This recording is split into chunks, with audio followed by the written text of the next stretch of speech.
Are you out of your mind?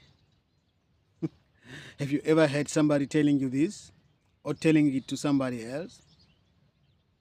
Oh, this one is out of his mind or her mind. Normally, when somebody tells us that, we take it as offense because it was actually, in the first place, meant as an offense most of the time.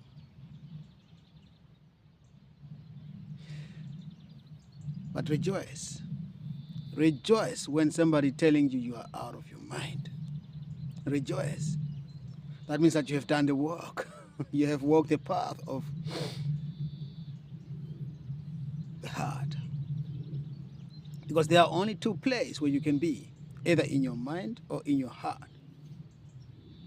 You cannot be at the same time in both places. You gotta be living the one in order to be dwelling in the one. So when somebody tells you you are out of your mind, when you hear again and again people are telling you you are out of your mind, or are you out of your mind? That means that you are never operating from your mind, but you are operating from your heart space. That makes you authentic. An authentic person will always hear you are out of your mind. Or you get the questions, are you out of your mind? So rejoice, because that means that you are out of your mind into your heart space. Because this is in the first place, the place where where we are all to operate from. That's a place where we don't get deception. That's a place where we find true joy, everlasting joy. That's a place where we find love. That's a place where we find our true nature. That's a place where we find the kingdom within. That's a place where we find God, the source, your higher self, yourself.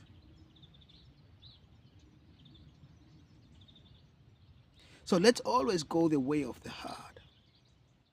Let's always embrace the way of the heart. Let's always choose love over everything, over fear, over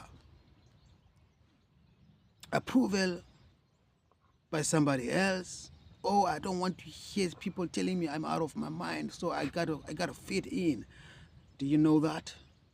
I gotta do what they expect me to do, what they expect from me. I gotta be what they expect me to be. But be my beloved, the one I love the most. All of you divine sparks, I love you the most. You cannot, your soul doesn't let you fit in into somebody else's shoe size. It will hurt, or it will be uncomfortable to walk in. I know it myself. There was a time that I left. Still don't. Yeah, that's another topic. Um, that I left with really nothing, not even money. Um, but I needed shoes desperately because all my shoes worn out. In Spain, you have a lot of stones, so your stone, and if you live in the outback like this, um, and you are most of the time hiking, most of the time walking with my dogs, most of the time taking a stroll, your shoes are wearing out very, very fast. As a result, I ended up needing shoes. And I was in the city, I found shoes. I took it. It was a number too big for me. But I walked in it because that's the only shoes that I had. But it was really uncomfortable to walk in those big shoes. And then the next time I found shoes, it was a number too small for me. I took it anyway. I wore it. It was too uncomfortable because it was hurting. Every step I take, it was painful because it was hurting. It was so I know how it is not to walk in your own shoe size. Also, if you find another shoe size that fits you, which I also did. But we all have our own making. Our feet has our own shape. So that shape of the owner of those shoes prior to you shaped the way, shaped the form of those shoes. Sometimes the shoes here are cannot worn out, so you tend to walk like this because the owner walked like that because of his own skeleton making. So but your skeleton making is not like the one.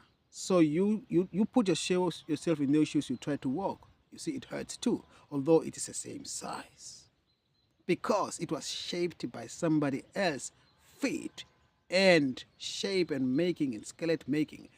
So you are one time. You are authentic.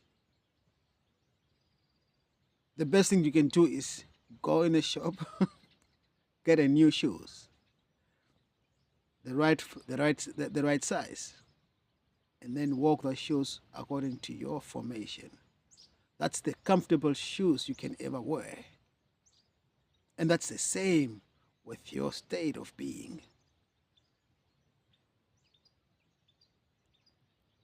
Leave what others want from you. Don't mind what others are calling you. Are you out of your mind? Are you whatever? Are you crazy? Yes, I'm crazy, so what? I'm still me. That doesn't diminish me to anything. I'm still me. And I'm still here, and I'm still breathing. And I'm still happy. And I'm still aligned with the inner truth, with the inner kingdom. So now, what is the inner kingdom? The inner kingdom is that dwelling space of your higher self, God.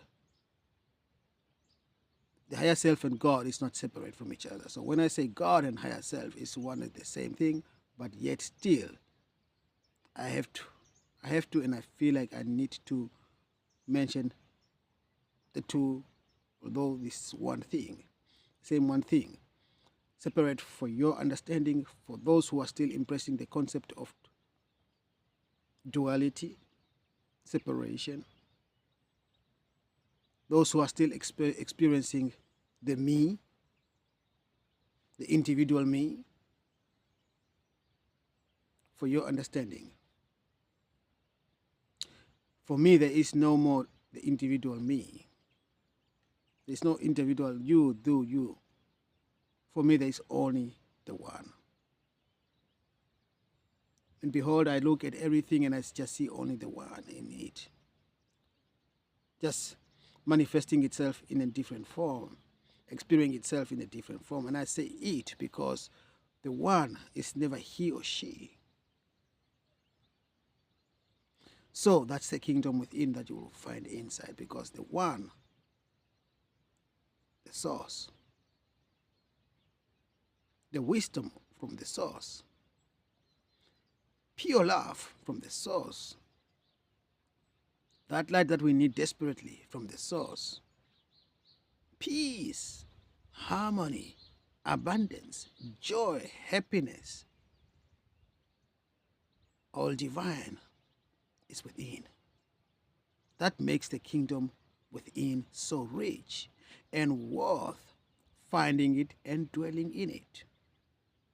There are some who are focusing on building their houses and their structures outside in the material world, investing their time in the material world, investing their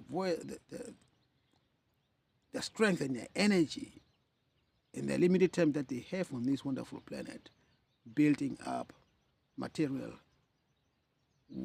possession and welfare. No wrong, no problem at all, no problem whatsoever. But you cannot serve two masters.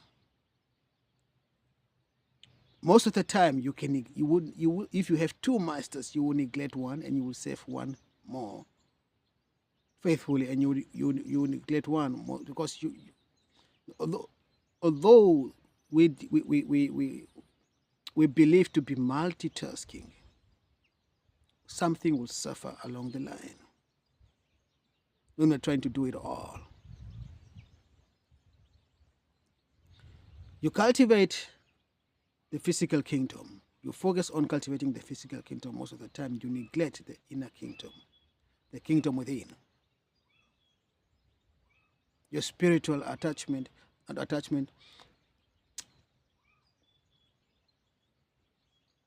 connection to the divine and to yourself for that matter.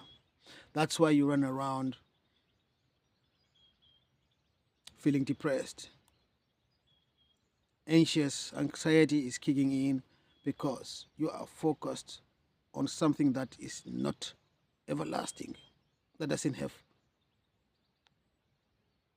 bring joy, everlasting joy, only temporary joy.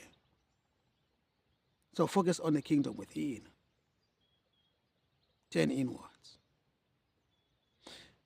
We will talk more about the kingdom within in the next video. Until then, stay blessed. Stay in love. And behold, hold on to that light of yours. Never let it go. Never let it go out.